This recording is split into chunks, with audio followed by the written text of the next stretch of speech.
Mayor Foley, Here. Vice Mayor Carroll. Here. Councilmember Atwater. Here. Councilmember Smith. Here. Councilmember Altieri. Here. Let the record show all members are present. All right, the record shows all members are present. Because we have some ordinances to approve, I just want to note that this is a rescheduled meeting pursuant to notice. We do have a quorum, and Mr. Town Attorney, everything is done properly pursuant to notice. All right. All right, thank you very much. Are there any requests to reorder the agenda, any deletions or emergency additions to the agenda?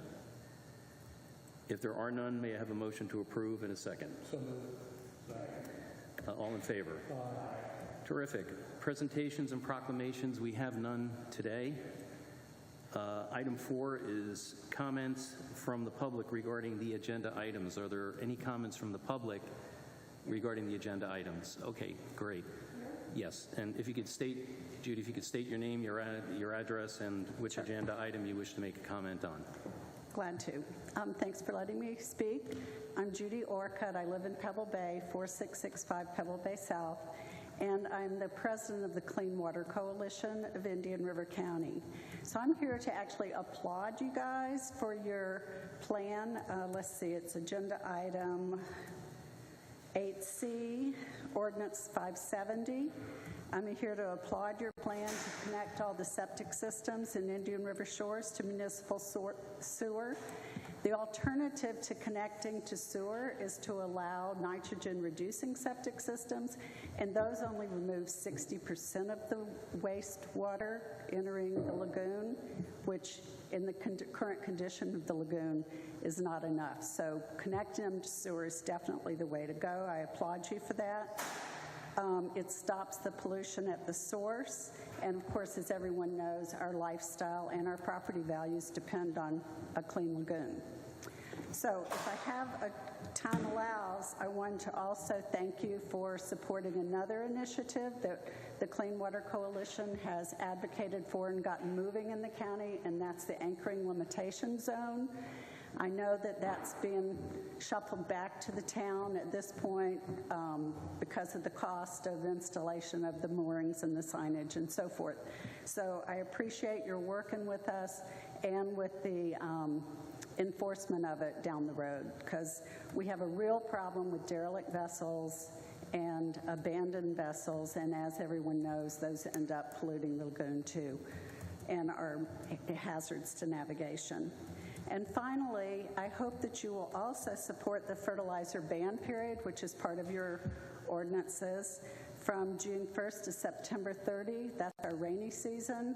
If people put fertilizer down at that point in time, it just washes right into the water. So we have a ban period for that purpose. And also, I think most of Indian River Shores uses reuse water for irrigation. So they really shouldn't be adding any fertilizer because the reuse water's got plenty. If you are interested, the Clean Water Coalition has produced some signage. You may see it around town at the various parks and county and city administrative buildings, and it's just one of those signs that sticks out. And it would help notify your residents of the ban period, and I'd be glad to be sure to stick one in front if you're interested. So you can let me know. Thank you very much. That's all, unless anybody has questions. Thank you. Just one comment from me. I don't remember the exact percentage, but as you know, we get our water service from the City of Vero Beach, and the City of Vero Beach does not provide all reuse water. Some of it is actually potable water that's provided into the town of Indian River Shores. So, and hopefully with the new project, pulling the canal water and pumping it up here, that will hopefully I've not heard anything. I've not heard any good news on that, and I know they just got a new grant. Yeah, well, grants are one thing, but I think I don't it's think in the we've had any works. movement from the City of Vero Beach to replace the potable water for the reuse lines that we have throughout the. It's not been a topic. So we're currently in discussions with them.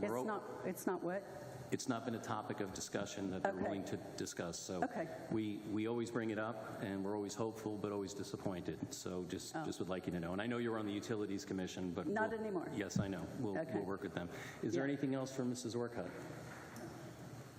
Okay. Thank you very Okay, much. Thank you for your thanks. comments. Thank Appreciate you. it. All right, item 5, I'm sorry, are there any other comments from the public regarding agenda items? Okay, thank you. If there are none, we will move to the consent agenda. Is there a motion to approve the consent agenda? So moved. Second. All in favor? Aye.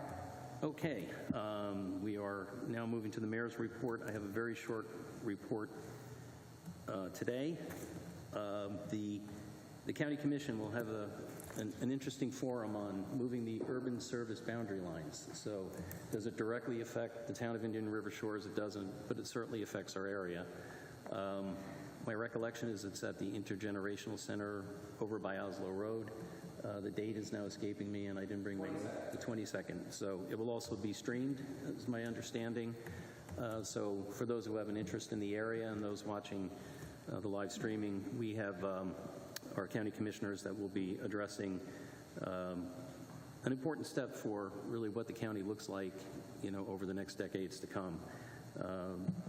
So urban service boundaries, basically artificial lines that are drawn to determine whether or not the county is going to provide municipal services such as sewer, water, and those types of things that assist in development of areas.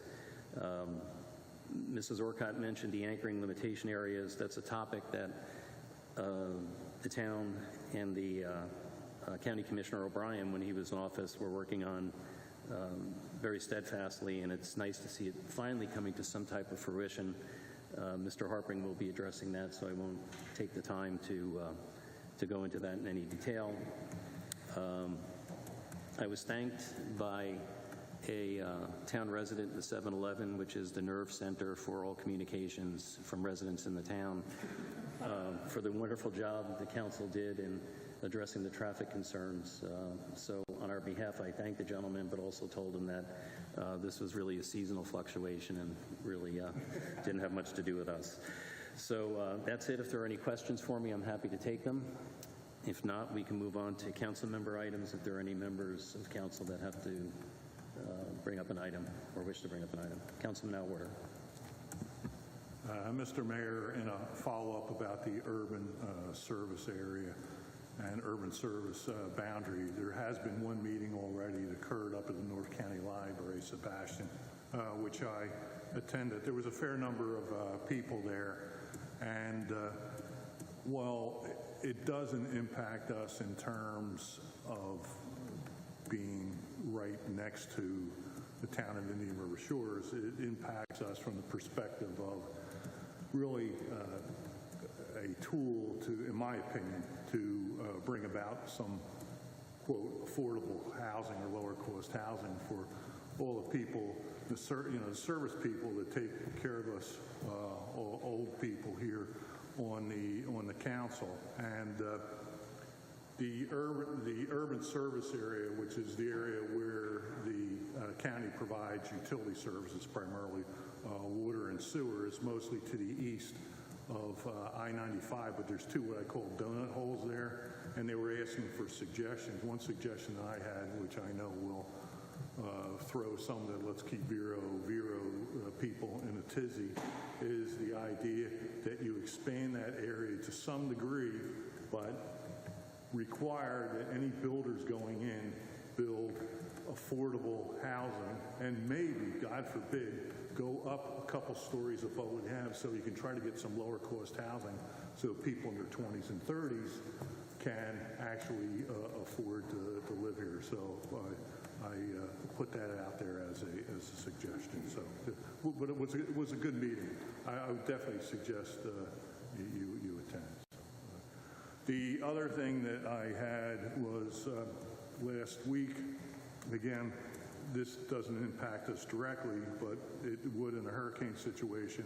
FDOT had a meeting at the Intergenerational Center about they want to widen the Florida Turnpike from north of State Route 70 to Yeehaw Junction State Route 60. It's pretty straightforward. They want to add a lane in each direction. My wife and I attended. We were the only people from the public there. So believe it or not, there were actually some people in other parts of government were happy to see me. And one thing they did talk about, which I thought was good, about improving the interchange at Yeehaw Junction.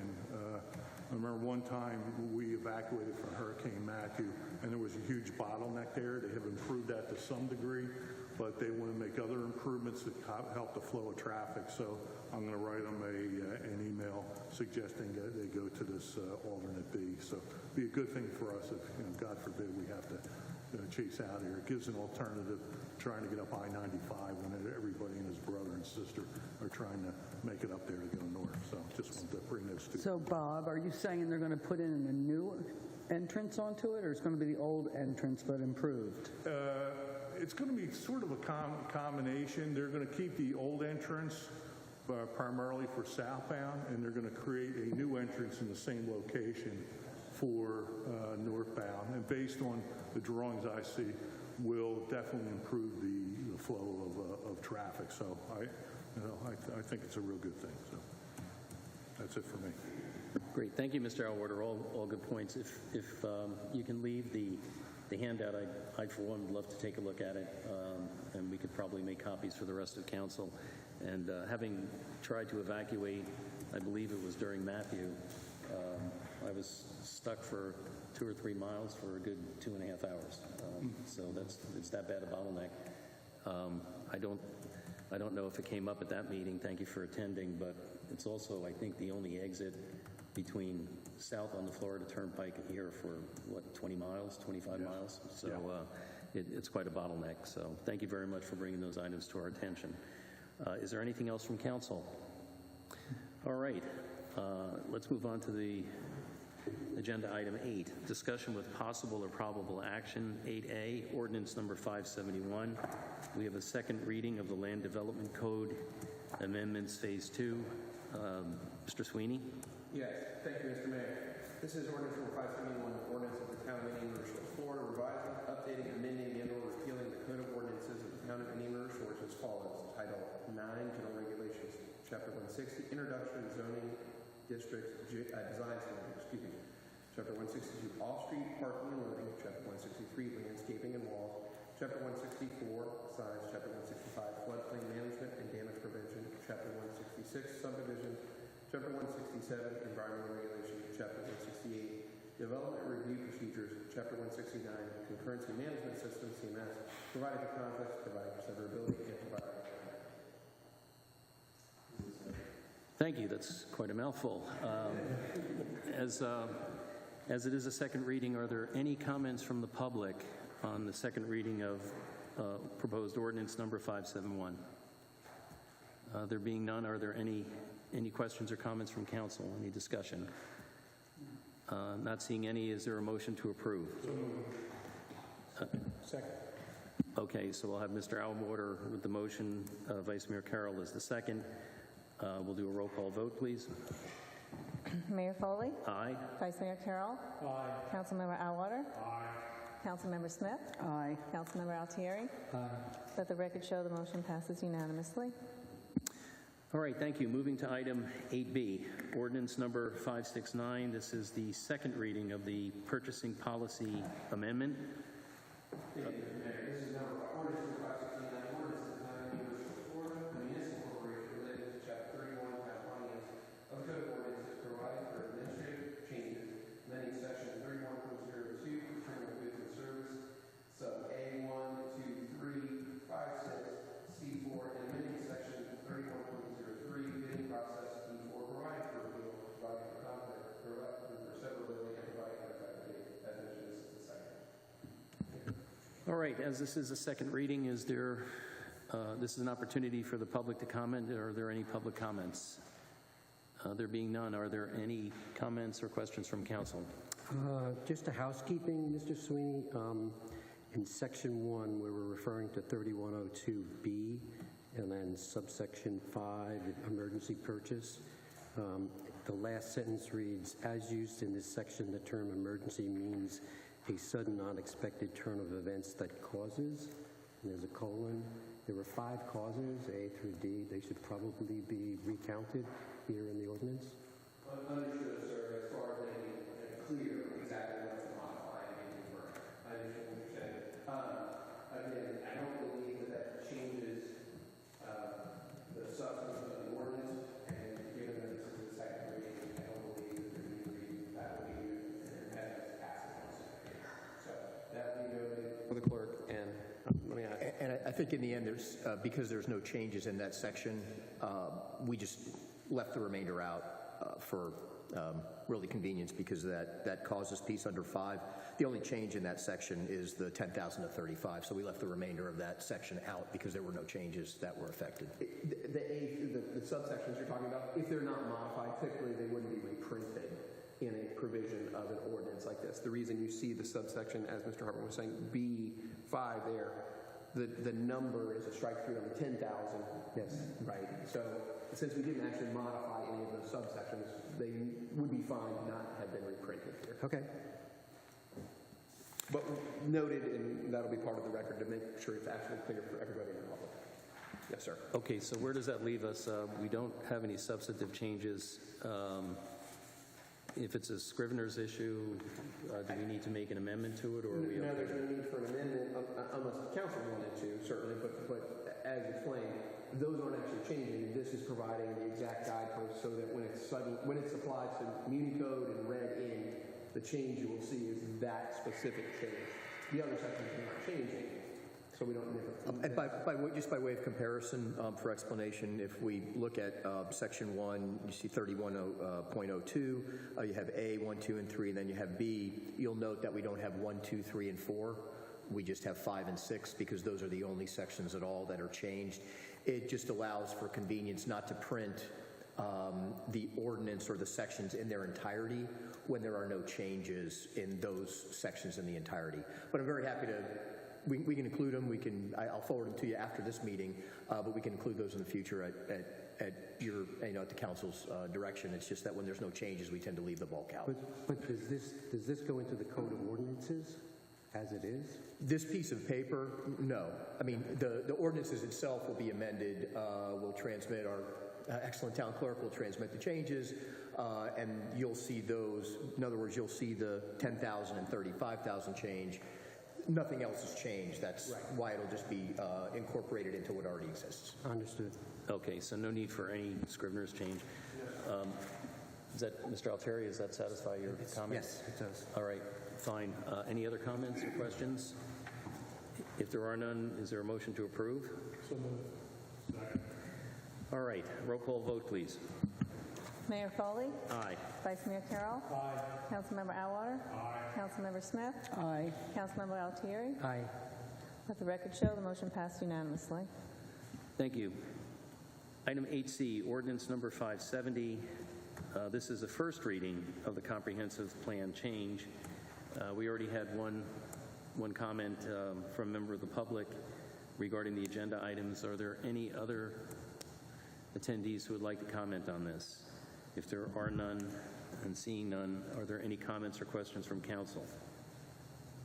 If there are none, Mr. Mayor, let me have a full reading, yes. Yes, sir. Ordinance number 570, an ordinance of the Town of Indian River Shores, Florida, amending the Comprehensive Plan, Chapter 1, Land Use, and Chapter 4, Public Facilities and Capital Improvements, Utilities, Sanitary Sewer, and Chapter 6, Conservation Element by adopting the provisions of HB 1379 to address wastewater treatment, on-site sewage treatment disposal systems, OSTDS, and sanitary sewer, providing for applicability and severability, and providing for an effective date. This is the first reading. Thank you. Any questions from council on this? Is there a motion to approve? Is there a second? Second. All right, roll call vote, please. Mayor Foley? Aye. Vice Mayor Carroll? Aye. Councilmember Atwater? Aye. Councilmember Smith? Aye. Councilmember Altieri? Aye. Let the record show the motion passes unanimously. Thank you. Item 8D, ordinance number 572, proposed, which is a first reading. Mr. Sweeney? Yes, sir. Mr. Mayor, this is ordinance number 572, an ordinance of the Town of Indian River Shores, Florida, providing amendment of Article 3 to Chapter 101, Stormwater Erosion and Sedimentation Control, providing for permit required for site inspections for stormwater erosion and sedimentation control as required by the National Pollutant Discharge Elimination System NPDES program, providing for a permit fee, providing for enforcement of the ordinance, providing for penalties for violation of the ordinance, providing for conflict and severability, providing for Scrivener's errors, and providing for an effective date. This is the first reading. Thank you. Thank you very much. As with the other previous ordinance, we had some public comment. Any other public comment on this proposed ordinance? Any comments from council? So basically, we're just jacking up the penalty. That's the only thing we're changing. Because we have an NPDES program as long as that. The permit requirement inspection. So We're, that's all we're doing is just jacking the violation. yes, we're changing the fees to be consistent with what the standard is.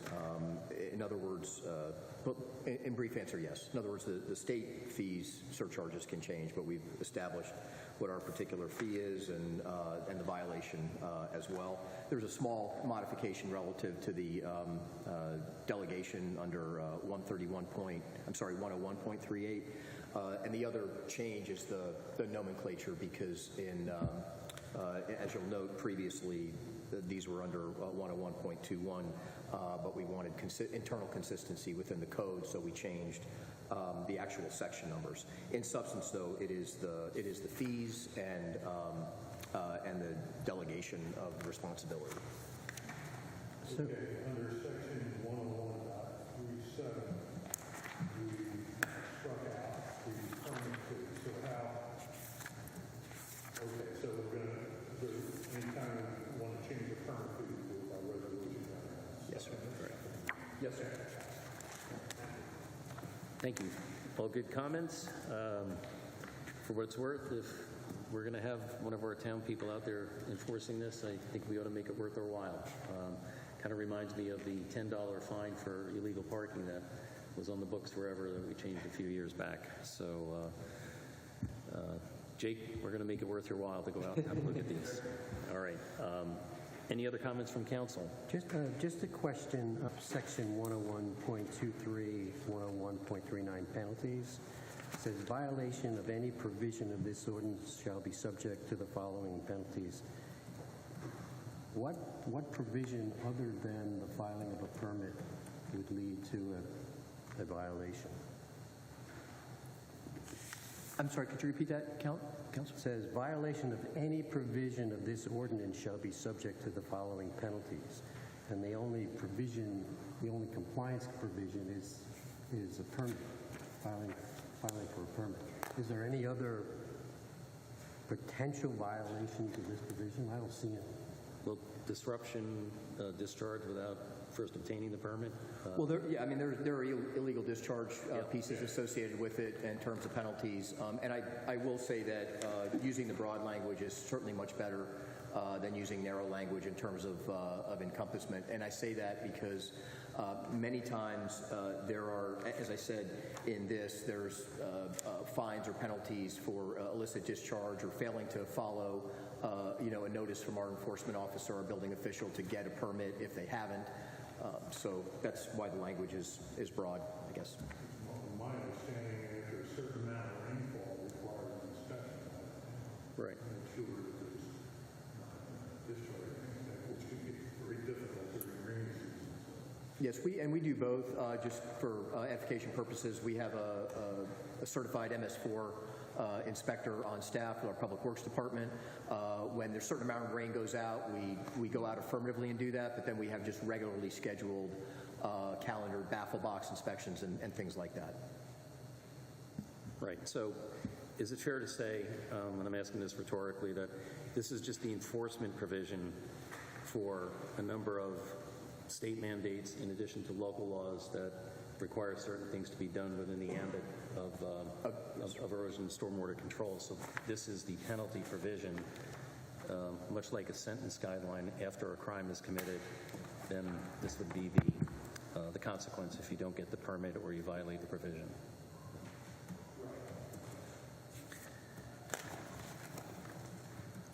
Are there any other questions, comments from council? Are we all good on this? Okay. Is there a motion to approve? Roll call vote, please. Mayor Foley? Aye. Vice Mayor Carroll? Aye. Councilmember Atwater? Aye. Councilmember Smith? Aye. Councilmember Altieri? Aye. Let the record show the motion passed unanimously. All right, thank you. Thank you, council. Item 9A, building official report and statistics. Mr. Held. Hi, good morning, Mr. Mayor, Vice Mayor, council members. I do not have any additional updates in addition to what was already submitted regarding the last month update. So I'm open for any questions. Any questions for Mr. Held other than what's in the report? Easy day for you. Yes, sir. From us at least. I'm not saying Right. the rest of the day is going to go as We'll easily. wait and see what the day holds, right? All right. So, great. Thank you very much. Thank you. Appreciate it. Item 9B, Town Treasurer. Ms. Christmas. Good morning. I will be sending you my forecast report as soon as I've completed it. We're still in the middle of closeout right now, so I usually try to get done by the 15th and then get the report out after that. So as soon as I'm done, I'll have Jim forward it on to you. Other than that, I will have a budget amendment next month because I want to tie up any loose ends because that will be the budget that will be at our budget workshop. So that'll be tied into my final budget. And then speaking of budget, I am presenting a working draft to the Finance Committee next Tuesday for the budget with them for their review and comment. And then we will get the numbers from the property appraiser in June, July, and then I will send it back to them for further comment. So at that point, that is the update for finance. Do you expect to have a quorum, to have a meeting with the Finance Committee to talk about the budget? At this point, we do have a quorum. Excellent. Thank you very much. Thank you. As it's a short month, you didn't have a lot to update us on, but we'll look forward to the report in June, where I'm sure you're going to have a bit more for us. So, I'll get it to anything you else? as soon as possible. Anything else for Heather? No? Okay, thank you. Public Safety Department, Chief Stone. Good morning, everybody. Excuse me. Kind of past 3 or 4 weeks of a few disasters have hit us. We had a pipe break over in the main building on the second floor. Of course, we ended up with some mold inside the building. It collapsed some drywall up there. We've got our insurance company involved in it, and they've taken over the repair that needs to be done to it. We also, in the process of tear out, we found some other suspect plumbing that we're getting taken care of, as well as an air conditioning issue that we ran into when we started tearing walls out and fixing what had happened. The vehicles that the town purchased, the two ones that you gave us approval for 2 months ago, I believe, you'll see those on the road starting at the end of this week or first of next week. We've been very successful once again the past month of processing additional per diem and full-time employees, so we're getting very close to being up to full staffing. As a matter of fact, I had one of the shift sergeants comment the other day. It's the first time, and he can't remember how long that everybody showed up for work. He had a full shift, and we didn't have any per diems coming in to actually work. So we continue to see an increase in fraud cases through the town, and our detectives division has been doing a phenomenal job of staying on top of those, working with the citizens of the town, and also outside law enforcement agencies and the state's attorney's office. We attended Hurricane Expo this past Saturday over at Dodger Field, along with a number of other emergency service providers throughout the county and a number of private vendors. It was a success for them. I understand they pushed between 500 and 700 people through the facility over there. We held a pre-construction meeting for the station remodel, and I'll let the Public Works Director address when that's going to kick off. And our ladder is out of service and is out for a maintenance issue, and hopefully I'll have it back the first of next week. That's all I have. I'll be happy to answer any questions. Great. Anything for Chief Stone? Just one question on the problems you had over there. Will all that be addressed when we do the work on the building? The problems you said you had with the plumbing? No, they're separate issues. Separate? Yes, ma'am. We had to, because we weren't doing a specific remodel in that section of the building where the pipe burst. And of course, it burst on the second floor and flooded everything on the first floor. So thank goodness it was in a storage area where we keep bunker gear and some other stuff on the ground floor. So it'll be outside of what was entailed for the remodel of the building. Well, should we look into including it? I'm sorry? Should we look into including that area in the remodel since it sounds like it's going to be suspect or not? No, I had to get all that stuff finished that I needed to get repaired with the additional plumbing and air conditioning before they can button up the walls on where we had the leak. I think I'm misunderstanding your question for some reason. You said that we had a problem with a pipe on the second floor over in your buildings, right? So my question is, when we start the construction on that building, will that area be addressed? And you said, no, it's a separate area. That's correct. Okay, so I said, should we be looking at that area if it's going to be suspect to further problems while we're doing the construction? Hopefully, we'll have everything finished up before they even get in there and start the new construction in the building. Okay, so it'll all be solved. We should be solid before they even get into the building. Okay, thank you. Council members, Mr. Mayor, if I may, the repairs and things we're doing now, they're exigent. They've got to get done now, as opposed to wait for the process of the larger, the larger reconstruction and rehabilitation. So it's got to get done now. And of course, that was not part of the original scope of services. Then that was my question, was why wasn't it a part? If you've had this... It wasn't identified as an issue. The pipe just burst. I mean, it just burst. That was not something that through the review of the public safety building, having the engineers come in and everybody, it wasn't an issue. It was just something that happened, and that has to be repaired now. It wasn't as if it was identified as an issue or problem before. But if I may, Yeah. as I understand Councilmember Smith's question, does this prompt us to take a harder look at that area to make sure while we're undertaking the renovation of the other part of the building, make sure that we're not just putting a Band-Aid up on the top. If we're going to be inconvenienced and budget hit once, why not include this in the scope? Is That's exactly what I meant. Yeah. And again, the two pieces, I'll defer to the chief, but as part of the remodel review, again, it wasn't identified as an issue, problem, or concern.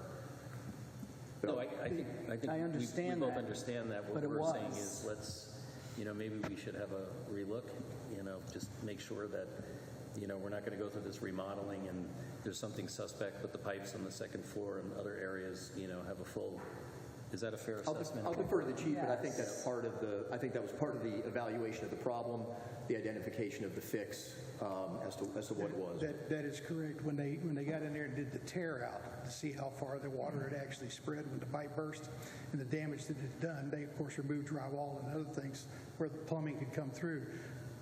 I am having additional plumbing work that's over and above the break that actually took place in the pipe because it became suspect. So while we're in there, we're going to go ahead and get it fixed before we button everything back up and replace everything that's suspect in that section of the building. Okay, I think we're saying the same thing. Okay. I think you're Okay. addressing it. You're addressing it now. Okay. We've probably had similar situations in places that we've owned where we've done some renovation only to find out that, we should have been, penny wise and not pound foolish. And Right. Woulda, shoulda, coulda. Yes. Right, exactly. Exactly. So, is that? That's yeah. Okay. Thank you. Anybody else? Do you have anything? Chief, I know you may not know about every single vehicular accident that happens in Indian River Shores, but I understand that there was a significant accident on A1A in the vicinity of the 7-Eleven, like last week or the week before. Is that? I will go back and check for you and let you know, but I don't recall anything significant that caused us to, do Yeah, jaws I only like raise that it kind of because stuff. that's a hot button issue for Correct. all of us, and my understanding that it was a fairly significant one. So I'd kind of like to know what the circumstances were and what led to it, because Okay. it kind of feeds into our data basis on, what's going on down there.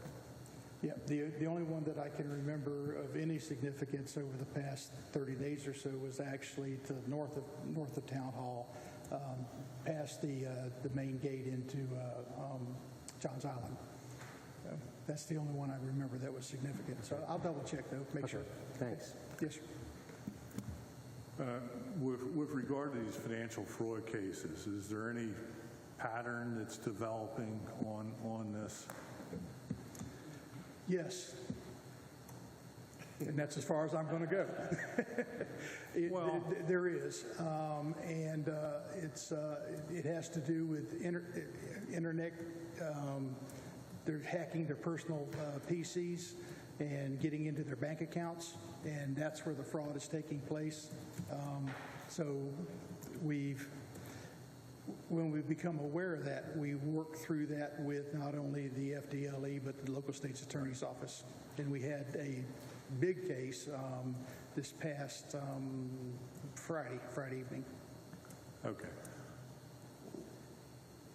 Would it be worthwhile, I know we send out the newsletter that the town clerk does. I'm just trying to think outside the box. It'd be worthwhile sending a mailed publication to people, just reminding them of the different ways this can be, because, having sat up here for a while, I know what an enormous time sink these cases are for your staff, and frankly, of course, the taxpayers, a hell of a lot of money to follow up on these things. And, would it be worthwhile? Unfortunately, I think the people that have this type of fraud don't use the internet that well to begin with. Maybe that's just something to think about. Maybe sending a mailing out to everybody that we have out there and just say, look, this is really happening, and not give specific cases, but just describe this a little bit more, because I'm a little tired of us spending all this money on this. I mean, I think one of the cases probably cost us easily over $100,000 to go through, the one that ended up in the paper. So it might be something to think about. Let's see if we can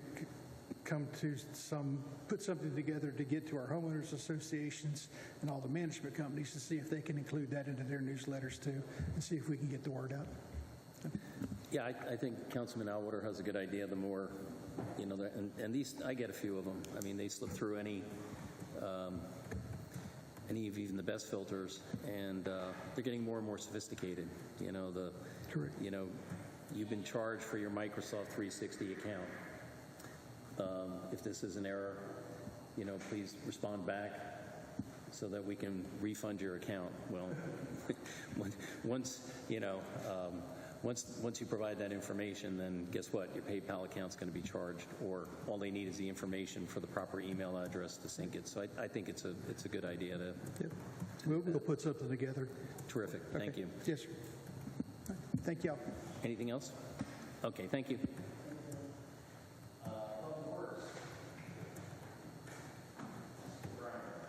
Good morning, Council. Just a quick update. Our Pebble Bay Estates stormwater outfall repairs, we had the pre-construction meeting last week with Joe Bear. That will be underway within, I think it was by the end of July. And the Indian and Seminole Lane baffle box repairs are completed. I did see that this morning. It looks really good. Public safety renovation project starting this month, so we're in the process of cleaning up the areas of the first phase just to allow the construction guys to come in and put their equipment down. Cemetery irrigation renovation project is in the planning process. If there's any questions? Anything for Mr. Bryant? No? Thank you very much. Keep up the good work. All right, thank you, sir. I'm going to wait till my committee report, but there are some additional grant opportunities that came up regarding these kinds of projects, so we can certainly look into them. All right, next up we have code enforcement, Sergeant Mike Rands. Good morning. It's been a busy past couple weeks, but other than what's on the report, I have nothing to update. Any questions I can answer?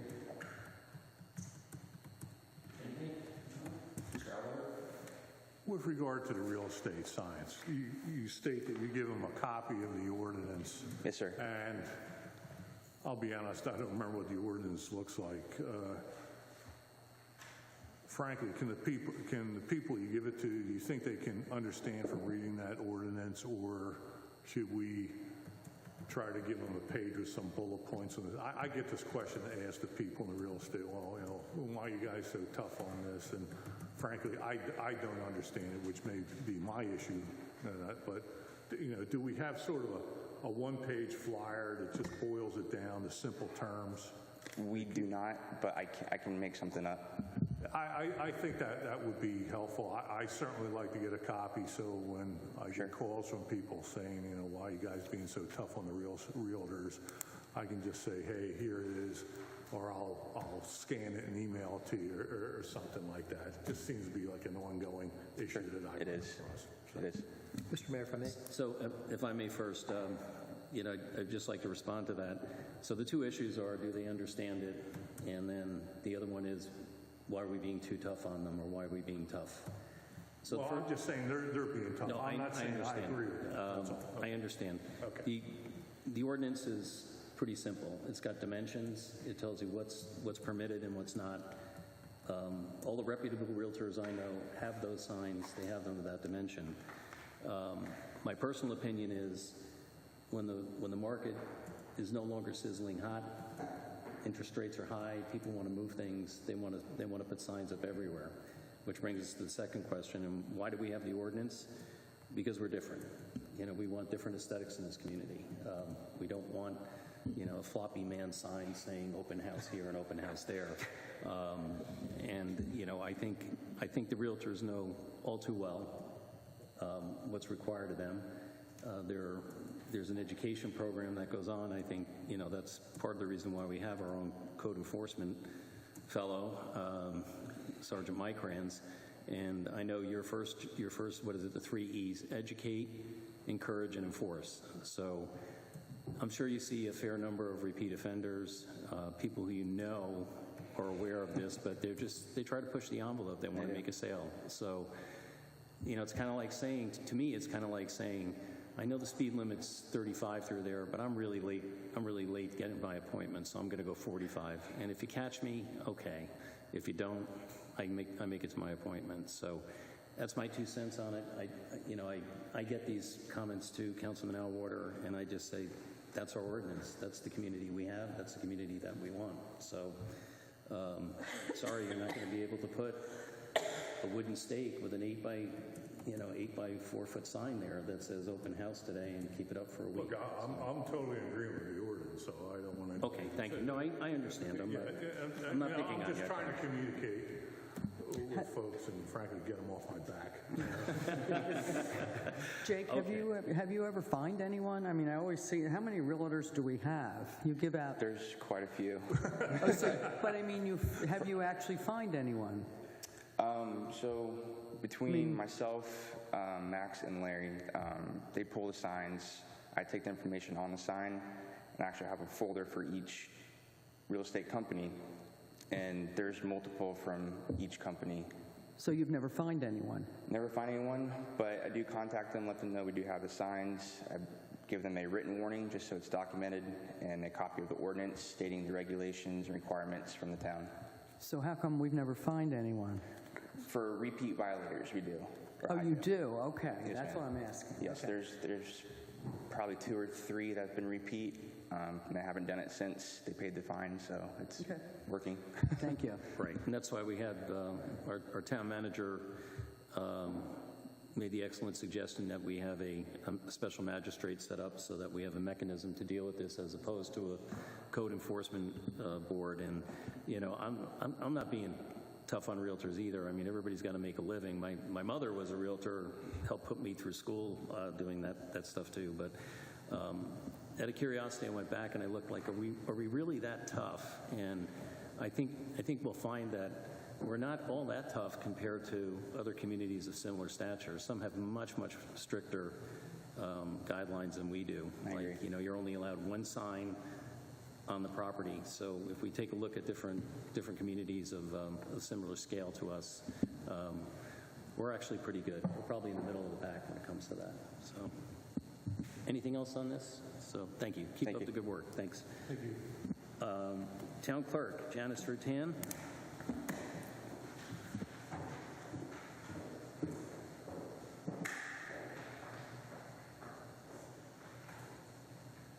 Good morning.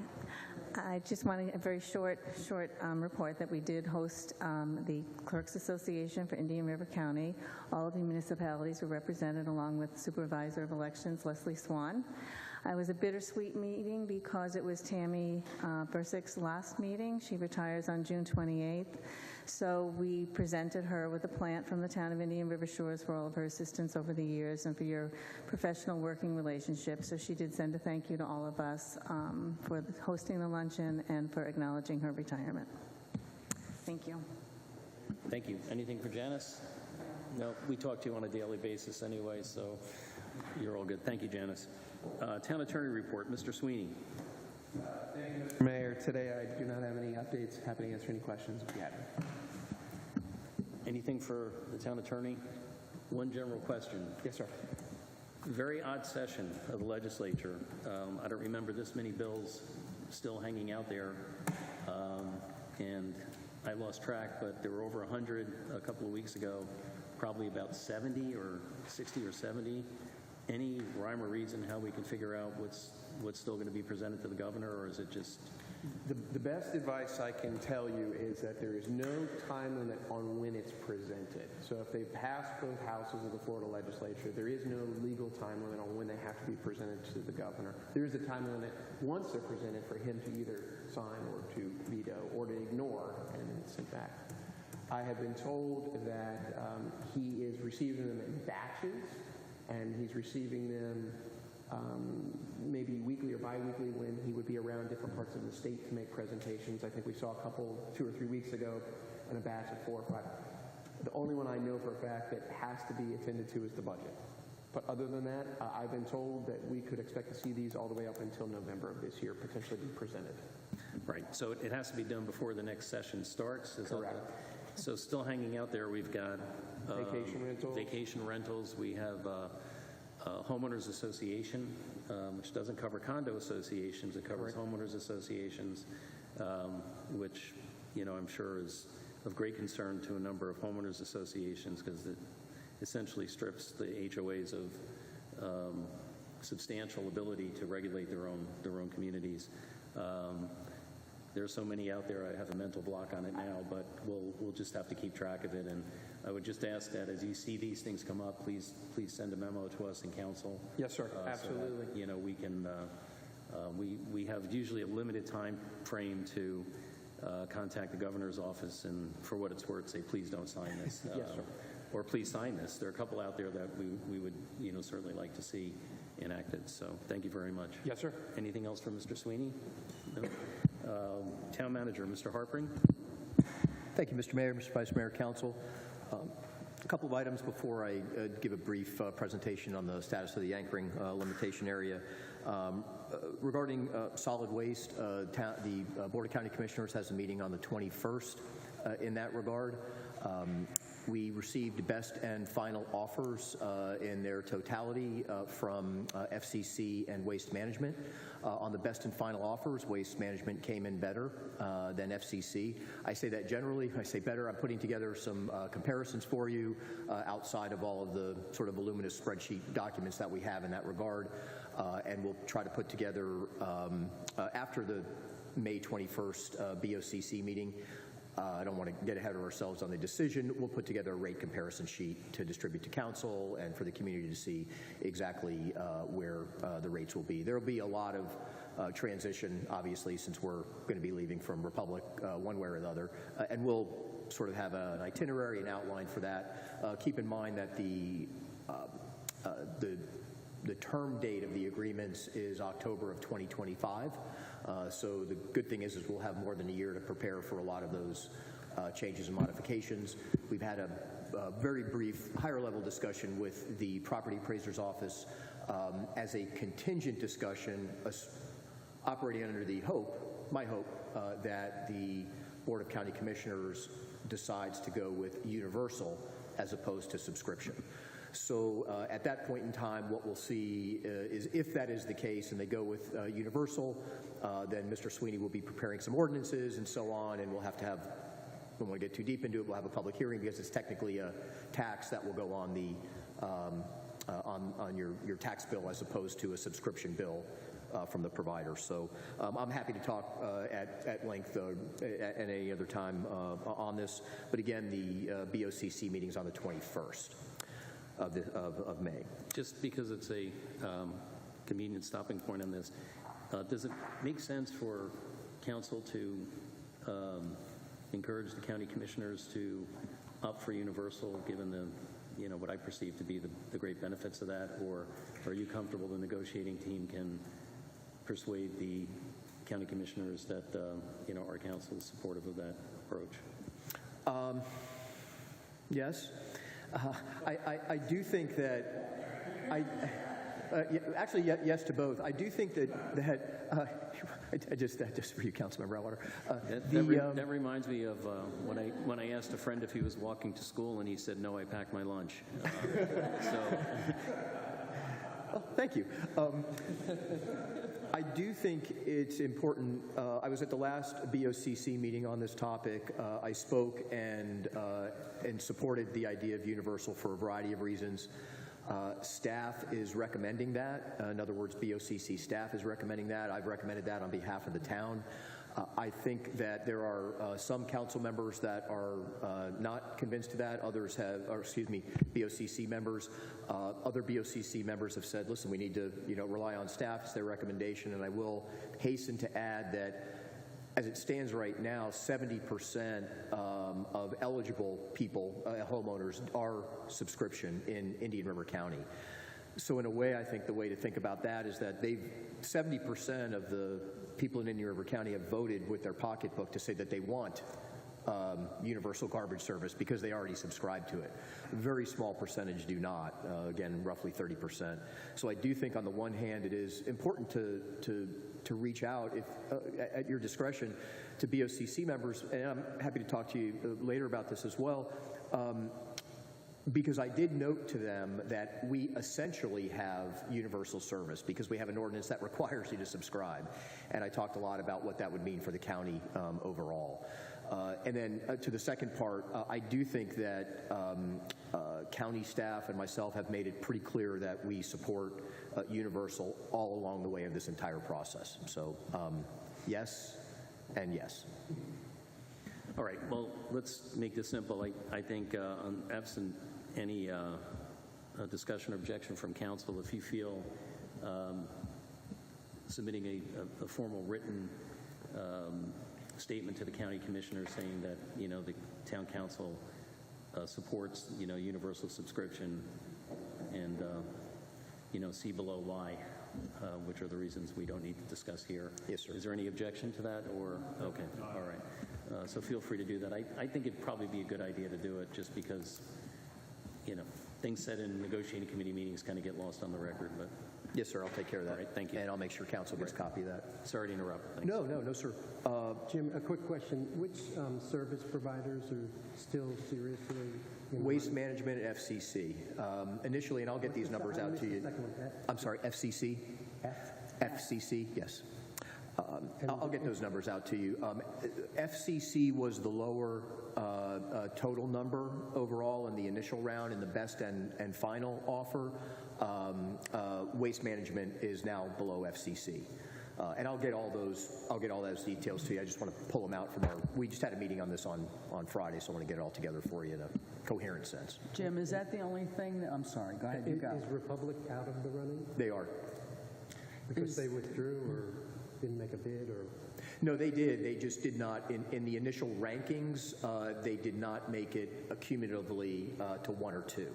And then the BOCC, Board of County Commissioners, decided go back, get best and final offer from 1 and 2, which were FCC and Waste Management. Thanks. Do they only make their decision on rates? I mean, I hope not. I No, mean, like the lowest rate won't automatically get the... No, not automatically. And what happened was there were a variety of different categories under which each vendor who submitted a bid were judged. Heather Christmas was on the preliminary scoring group of people that did that, and then from that, we ranked individuals, and then as a result of that, we came with the top two, which was initially FCC and Waste Management cumulatively, and then now after the best and final, it's Waste Management and FCC. And geographically, what's the closest FCC service territory? Port St. Lucie, I believe. I don't think it's St. Lucie. Were they the ones that had all the problems down there? Okay. They were the ones that came in after all the problems. Okay. Yeah. Would like to follow up very briefly on the council's determination to go with changing our domain name. We've had some preliminary meetings internally. We've also met with Indian River County IT personnel who have already gone through this process. That was very, very useful for us. And we've done some internal research, and we've determined that the staff recommendation for us to attempt to secure this name, our new domain name, would be indianrivershores.gov. That's available, and we believe we can secure an exception without going into details to get that. In the alternative, we would be looking at indianrivershoresfl.gov. No, caps irrelevant, but those would be the domain names that we're looking at right now. I'll keep you up to date as this process goes on. Yes, sir. Just to clarify, there's no spaces, dashes, or any other punctuation, just... Yes. Okay, just want to state that. Yeah, and that's how we'll be submitting our request. Fine, okay. Then at this point in time, I'd like to just go over the anchoring limitation area presentation briefly with you. I'd like to thank the county personnel. Apparently Heather's trusting me with electronics, so let's see what we can do. So I want to thank county personnel for putting this presentation together. I took information from their most recent presentation, put it together for us, left out a number of items that were not necessarily relevant to the shores. So just as we go through it, a lot of this will be familiar, so it'll be helpful for people that are looking at this later on the tape or looking at it live. So the anchoring limitation areas were authorized by state statute, and they limit the amount of time that a vessel can be in a particular ALA, 45 consecutive days in a 6-month period. There are citations, potential for impoundment, or the declaration of the vessels as being derelict. Keep in mind that the derelict vessel process exists now and is separate and distinct. If it's just derelict, then it's not an ALA violation. So the county passed an ordinance consistent with Florida statute and looked at what ALA may be established. There are acreage limitations. In other words, it may not exceed 10% of the county's delineated navigable, in fact, waterways, which is kind of a term of art. Doesn't include mooring fields or marinas, and has to be less than 100 acres. It also has to be clearly marked with signs and buoys and so on. Again, you have copies of these, but we'll move along. I want to show you just a couple of other things. This is a really broader version of you can see the little orange area where the town is. Not particularly easy to see here, but the 3 jurisdictions that have passed resolutions to have the county establish the ARA, Sebastian, Our Town, and Vero Beach. We have 3 areas within the town jurisdiction that we are contemplating for ALAs. And in the other maps, you'll be able to see them broken down a little better. I want to look at the financial estimates right now just for the signage. What is required to establish the ALAs are pilings and signs as well as buoys. Associated with all this are obviously the marine surveys and things that have to be done. So we would roughly be looking at this $43,000 to $50,000 cost based on an initial comparison. Again, these are county estimates. The signs themselves are required to be placed at the entrance of the ALA area. And then you have to have buoy markers, which, if you'll just allow me to go back, that's the buoy. and you can see just the schematic for the pilings. And in this particular ALA that you can see, it's roughly a 100-acre area, and this runs along, if you're looking inland, it's obviously east of the intercoastal. The second ALA area that we have and the third ALA area that we have, you can see those are within town jurisdictions, and you can see what are identified as the entrance areas to those by the anchors, and then the black dots are the buoy markers. Of importance right now and relevance where we are, the county staff has provided 2 options to the Board of County Commissioners for proceeding. The first is option 1, wherein the county serves as the permittee for FWC. The municipalities are responsible for permits through Army Corps of Engineers, Coast Guard, and DEP. We would also be responsible for the installations of piling signs and buoys within our ALAs, and we would be responsible for monitoring, maintaining the piling signs, buoys within the ALA. Additionally, we would be the primary enforcement agency. That's the same in option 1 or 2. We're going to be the primary enforcement agency in our town regardless.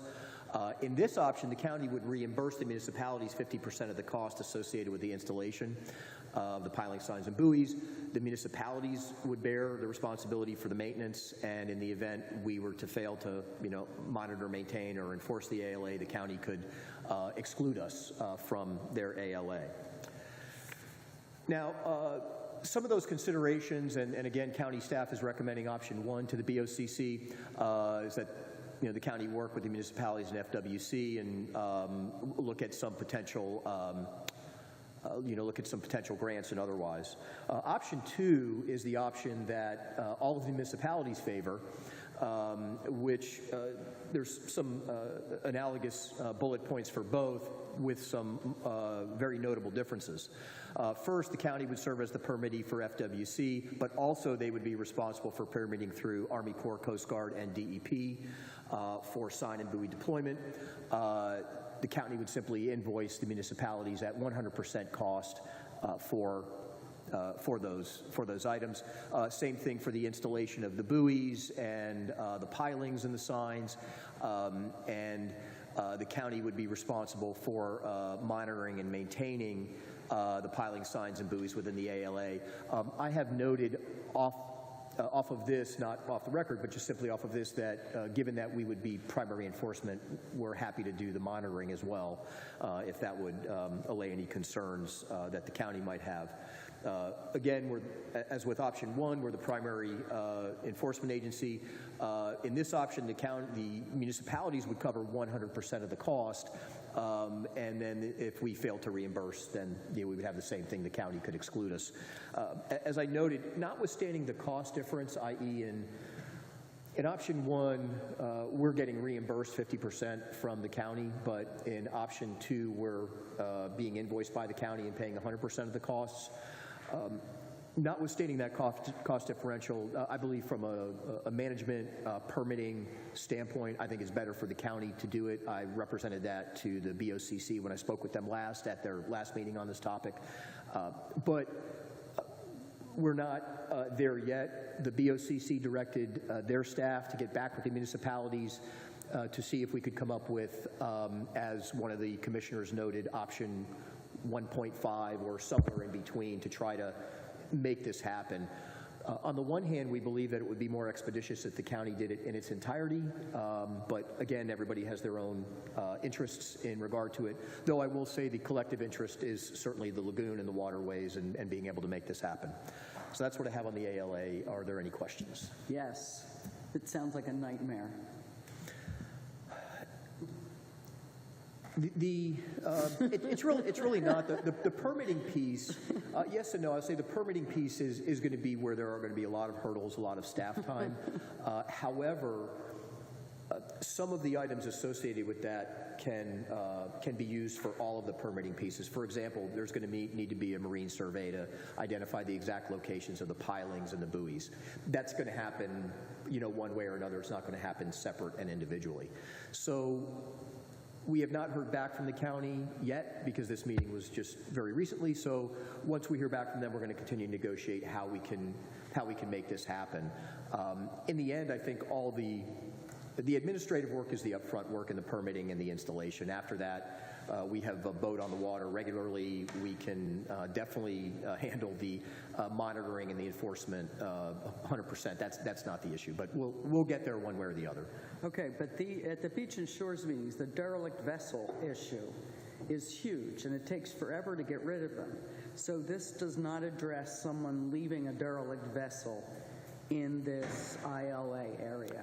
Will they still have to look at it for 3 years? It does. Can you get them out quickly? It does to this point. If we can, regardless of whether it's a derelict vessel or not, if we determine that it's in an ALA and it hasn't been moved within 45 days, then we can proceed with the actual enforcement of gathering the fines and having those types of enforcement actions a little quicker than on the derelict vessel, which is looked at in a completely different regulatory sense under state law. Yeah, well, it doesn't say that here. It says that the derelict vessel has like 12 months to get something like that. But that's why the derelict vessel process is completely separate than the anchoring limitation process. Well, I don't understand then why, if you can just put a vessel in the anchoring limitation area and say it's derelict, and it doesn't get removed as quickly as the other vessels. I think the difference is in the ability to move the vessel. In other words, the ALA is intended to address those vessels that have the ability to move in some way. Okay. Whereas by definition, the derelict vessel is unable to move under its own power. And I'm paraphrasing the term of art terminology within the statute. I say this: ALA is another tool. It's not the be-all or the end-all to the derelict vessel piece. It's just another tool that allows us, as an enforcement agency, to move people out of an ALA if they're simply sitting there indefinitely. So it doesn't do anything for derelict vessels, really. You could just put your derelict vessel in one of these nice areas that's been all buoyed off and nobody will come by, and you can leave it there forever. To paraphrase my earlier response to Councilman Bradwater, yes and no. Okay. I just wanted to say it really doesn't help derelict vessels. You might be able to move them a little quicker. You think? Pressure a little. Yeah, so. Okay. But only if they're in that ALA. Yeah, right. Yep. Okay. It also allows for more direct enforcement of tracking down the owner as opposed to just a derelict vessel. You can slap fines and liens on it. It's another tool. It's not a panacea. But the thing here is derelict vessel is just one issue that ALAs are intended to address. There's a safety issue, and the safety issue is that typically people who have been anchoring in an area for an extended period of time tend to correlate with mischief. People coming ashore, hitting places that are vacant. There's a huge amount of discharge that goes into the lagoon. They're not terribly responsible boat owners. But probably the most persuasive thing is, do we really want to be the only municipality that doesn't have an anchoring limitation area? Because guess what's going to happen if somebody gets cited in one of the other communities? They're all going to come into our area. Now, the fortunate news for us is, unlike the other municipalities, we have a fairly limited area that our ALA will cover. There aren't going to be that many places for these vessels to moor long-term beyond the 30 days. So I don't think we want to be the odd man out here. Otherwise, we're going to see a substantial number of boats being moved from other ALAs and other municipalities and coming into the shores. Yeah, no, I don't mean that we shouldn't do this. I just wish that it covered derelict vessels better. That if there is a vessel in there after 45 days, they just remove it. They don't have to find the person. I mean, they're dealing with a vessel now where the person's dead, and then they've left it to the person in jail. I mean, it just goes on forever, and it doesn't address that in this. I couldn't agree with you more. I think we're going to need legislation that's going to have to deal with that, because this goes back to It's amazing the stuff you learn up here that you never thought you'd learn about. But this goes back to a policy forever in Florida that the waterways are to be the home for people. It was a policy that was designed to encourage people to live on vessels. And, you know, times change and statutes don't. You know, I went out with our public safety people 3 years ago, and best way you can describe it was a derelict tugboat that also had, you know, probably a quarter of a tank of diesel fuel. No signs of life. Fish and Wildlife, who had jurisdiction over it, said they couldn't move it because there's still a functioning radio in there. So, you know, we really need, I think, to get a hold of our local legislators, and I'm committed to working on that. Hopefully, we'll all work together on this year to see if we can't get it, because, I mean, who isn't sick of driving over the Barber Bridge and seeing the same boat on the right and the same boat on the left that's been there since, I want to say Matthew for, you know, exaggeration purposes and impact, but I think it was Ian. I think it's been at least since Ian, so that's what, 2 years ago? 2022, yes, sir. So couldn't agree with you more, but I think the derelict boat issue is something that we need really focused, smart legislation on, as opposed to, you know, just giving an enforcement mechanism. There's not much we can do, and, you know, the enforcers really are in a tough position. You know, they can't and not comply with the statute. So anyway, just my 2 cents on it. So. Mr. Albert. In listening to the Board of County Commissioner meeting on this, former Commissioner O'Brien got up and pointed out something that we all should be aware of. The slide deck says the ALAs allow for anchoring vehicle for no more than 45 consecutive days in a 6-month period. He walked through different ways that you can game this to make it a lot less. The legislation has been drafted pretty poorly, and it was my understanding that the county can't change those rules, that it has to be done in Tallahassee. Is that correct? Okay, so this is the first step here. This is typical of a lot of bills that come out of Tallahassee where somebody doesn't think through the things. I have a question about cost. So a couple of these pages show that the Shores estimate that Board of County, that somebody over at county staff came up was $43,000 to $50,000. Do we have any sense as to whether that is accurate at all, or even in the ballpark? We haven't vetted those numbers specifically. However, my understanding from speaking with folks over there is they were simply based on a determination of what the cost was right now as we stood to order the signs, what were the buoys, you know, how much were the pilings. Right. So this doesn't include surveys? No. So we have any sense of what surveys are going to run? No, and the reason we don't right now is because if the county decides with option 1, then my plan would be to get with Sebastian and Vero to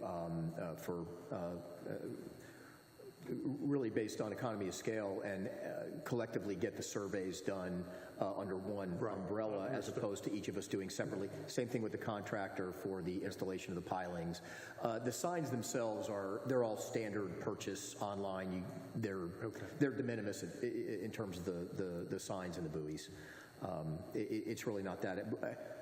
No idea what the actual marine survey piece would cost at this point in time. Okay.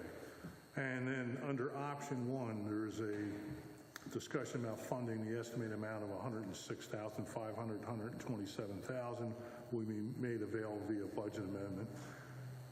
Would it be fair to say, regardless of whether option 1 or option 2 are done, that we as the town could go to the Florida Boating Fund and try to get some of this money back directly? Yes, we haven't either reimbursement or looking affirmatively for grants, and we'll do that subject to what the county decides. I don't want to expend any.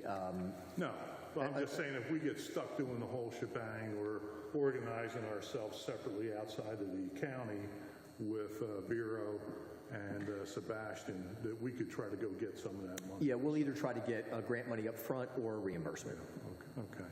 And just one last thing to know for people who are watching, that there are no ALAs for an unincorporated county.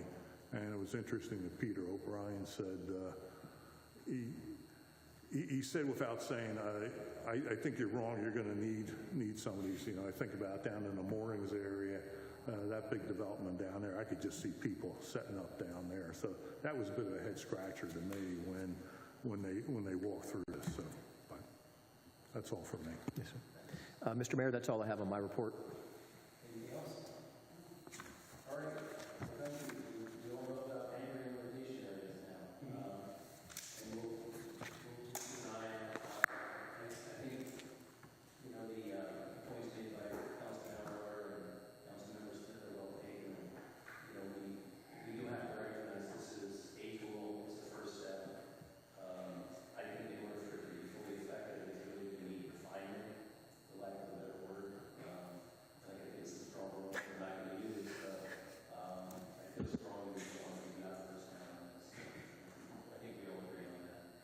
All right, time for council committee reports and non-action items. So, Councilmember Smith? No, my Mr. Shores isn't until Monday. Okay, all right. Nothing. I have the Treasure Coast Council of Local Governments. At this time of year, the intergovernmental councils are kind of winding down and getting into summer mode, so to speak. The item of importance that I want to bring to our staff's attention is that a presentation done by Mr. Duncan, who is the Deputy Public Works Director of Port St. Lucie, noted that there are a number of new grants tied to stormwater policy. Stormwater stuff, we just passed an ordinance, is apparently resulting in some money being repositioned out there, and it's available. We use some of those types of funds to do Seminole, Indian, Pebble Bay, and my understanding is that it would be available for that. So we should take a look at those grants. For whomever is going to look into it, Mr. Duncan encouraged maybe to call him, maybe not me, that would be able to seem like a pretty helpful fellow. So it's always nice to have, people call it free money. It's not free money, it's your taxpayer money. You paid this money to the state, federal government, so it's nice to get some of that coming back for our taxpayers. So let's do our best to try and get some of that for something else in project we can use on. That's it for me. Nothing to do. Nothing? All right. We now come to the part where the audience has an opportunity to make any comments. So we have our call to the audience. Does anybody wish to say something? Yes, ma'am. Please come up. State your name and address, or your name and residence. I'm Jenny Husted, and I live in the estuary at 135 River Mist Way. And I think maybe one or two of you have heard from me, but we are having a real problem with reuse water. And when I was directed to call Steve Utter from the city of Vero Beach, I was told by him that we should have adequate pressure for irrigation any day of the week between midnight and 7 a.m., and that for contractor irrigation workers, that we should have it from 7 a.m. to noon on Wednesdays and Thursdays. And this is not working for us. There is not water at midnight. If you look at, there's a recording of our pressure on the main line. And if you look at it, we rarely achieve 50 PSI, which is what all the irrigation companies say we need at least to be able to run our sprinklers. When we do get it, if you look at that graph, it's usually less than an hour, and that's not enough for most of us who have zoned irrigation. And then we've had irrigation workers come out to work on our system in that Wednesday and Thursday time slot. We get there, we pay to have them come out, and there's no water pressure for them to assess the systems. So I'm asking if we can somehow address this with the city of Vero Beach. I was told by Steve Utter that we should, within our community, try and rotate who waters when, so that within the estuary, everybody isn't set to water at midnight. But currently, you know, what we were told is that we should all water at midnight, and we should set our sprinklers for 7 days a week, hoping that 1 or 2 of those days we'd have water pressure. So I'm just asking for some help in this issue, because most of us are seeing our plantings and things dry up. We'll do what we can. It sounds like you're getting the answer that when you go to the doctor, you say, my arm hurts when I do this, and they're saying, well, then don't do that. And I don't mean to make light of it. You know, it's a very dry season, and without proper irrigation, we're all seeing some issues with our plantings. So, Mr. Harpring, can you follow up on this issue? I'll be honest with you, we have a long list of issues with the city of Vero Beach. I know you do, and I know about the But lawsuit. these operational issues should be addressed. So we'll do our best to follow up on it, and we'll get somebody back in touch with you and let you either know the good, the bad, or the indifferent. So We'd appreciate it. I actually suggested that in that Friday news blast that you put a recommendation there for when the different communities water, because otherwise we may all be drawing at the same time, and that may be part of the issue. So anyway, well, thank you. We appreciate your comments. We'll certainly, we're not just saying we'll look into it, and we'll get back to you and see if there's validity to what's being said, but their pressure should be sufficient for a community, particularly at midnight, so it doesn't seem to make sense to me. Well, I'll just say that their utilities director, Rob Bolton, I'm the town's representative on the Utilities Commission, which means a lot less than you think it does because it's totally advisory. That 2 or 3 weeks back, he was actually on TV saying they were having pressure issues in potable water because people were using potable water to try to irrigate. Now, why they have a bigger problem than other water utilities up and down the coast, I don't know. I had planned to bring it up at the Utilities Commission meeting for this month, and lo and behold, it was canceled. So, we'll try to do our best. They are extremely unresponsive, particularly Utilities Director. You tell him there's a problem, that the sky is red, and he'll tell you it's blue. They're just very difficult to work with. So, unfortunately, that is the reality of the situation with that organization. So. Well, there's graphic documentation on the little recording wheel of what the pressure is. Well, But it doesn't seem to matter, actually, if you could maybe, if there's a way to download that or print that off and give that to the town manager, to give him some numbers in a discussion with the utilities director, it certainly can't hurt. Appreciate it. Okay. Thank you very much for your comments. We appreciate it. Anybody else? Going once? Going twice? All right. We are adjourned until our June meeting. Thank you, everyone, for attending, and thank you, Council. We'll see you next month. Good job.